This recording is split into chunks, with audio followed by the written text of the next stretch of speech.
Hello, everyone. Well, I'm glad everybody is catching on. Realizing that an average amoeba has more understanding of the peace process than Donald Trump.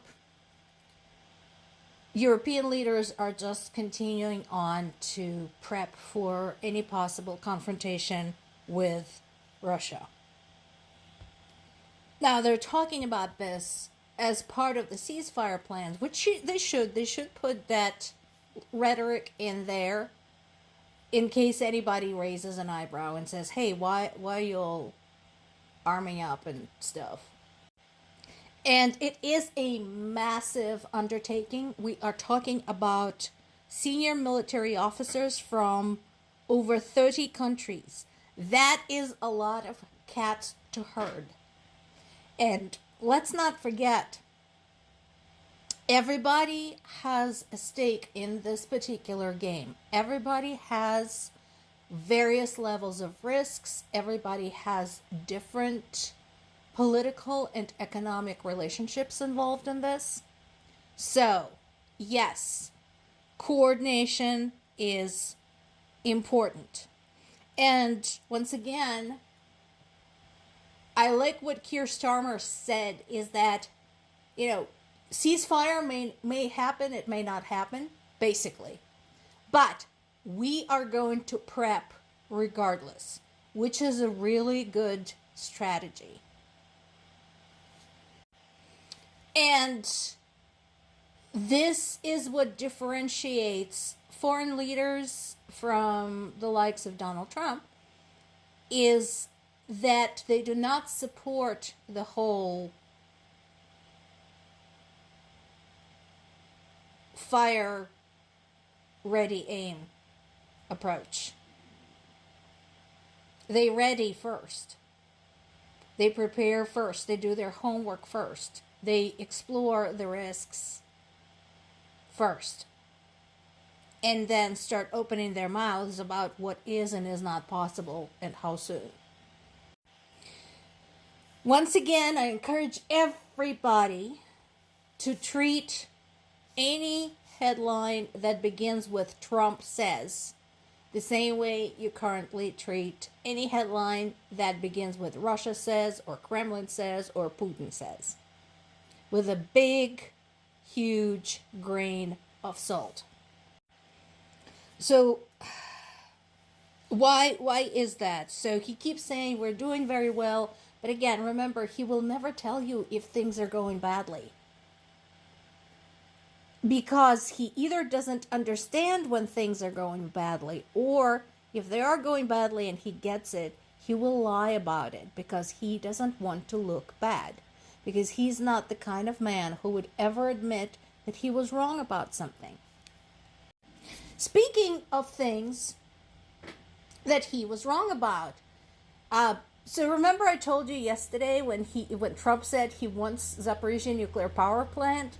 Basically, Zelensky said, bitch, no. No. Get your grubby little hands away from our energy resources. You want a mineral deal? We can talk about this.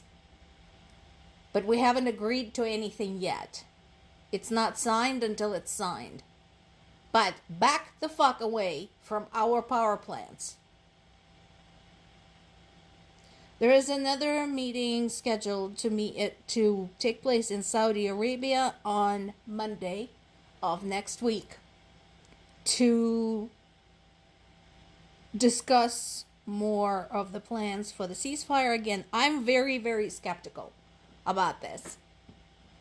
I don't see how this is possible. And once again, just to remind everybody, the reason I don't think this is possible is not because of some gut feeling or anything. It's based on hard data. My design of experiments professor used to say, don't get excited about one data point. It has to go somewhere. Well, in this case, we have 200 data points. Specifically, 200 times when Ukraine had talked with Russia between 2014 and 2022, trying to secure a ceasefire. We have 25 data points, the occurrences when the ceasefire was indeed agreed upon and then broken by Russia.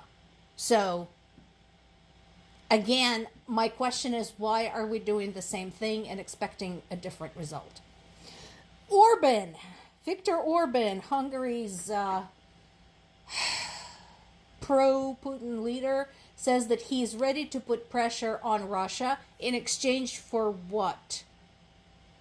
Since when? Why? Why would you say such a thing? Aren't you afraid to ruin the relationship with your BFF, Putin? Now, here is where we get into the differences of opinion.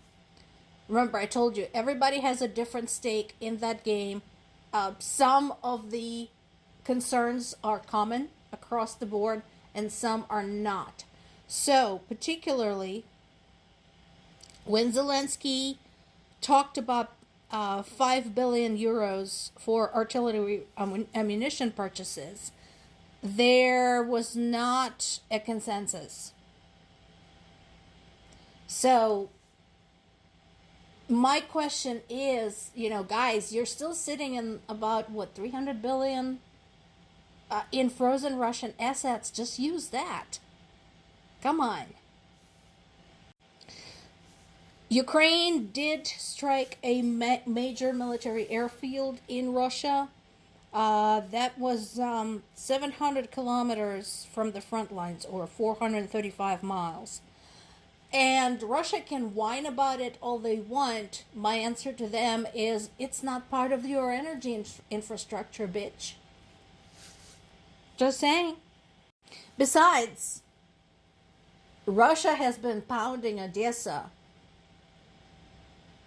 So since yesterday. So again,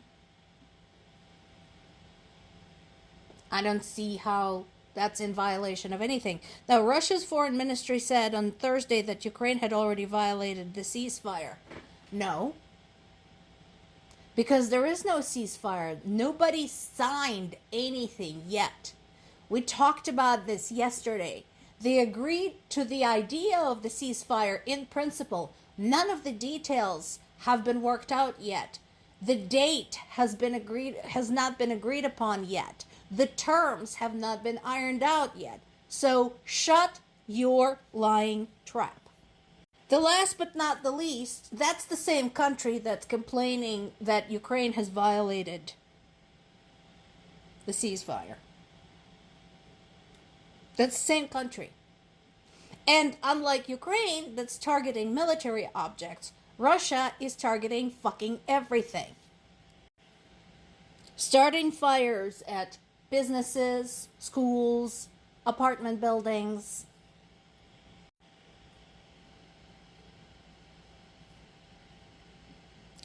"200 attack drones were unleashed.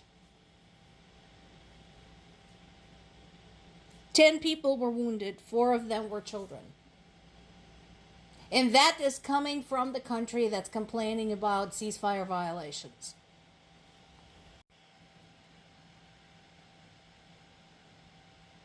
"75 drones were shot down over 12 different regions. But as I mentioned before, even when some of them get shot down and some of them get jammed, remember we talked about the frequency jamming where the drones just kind of get lost.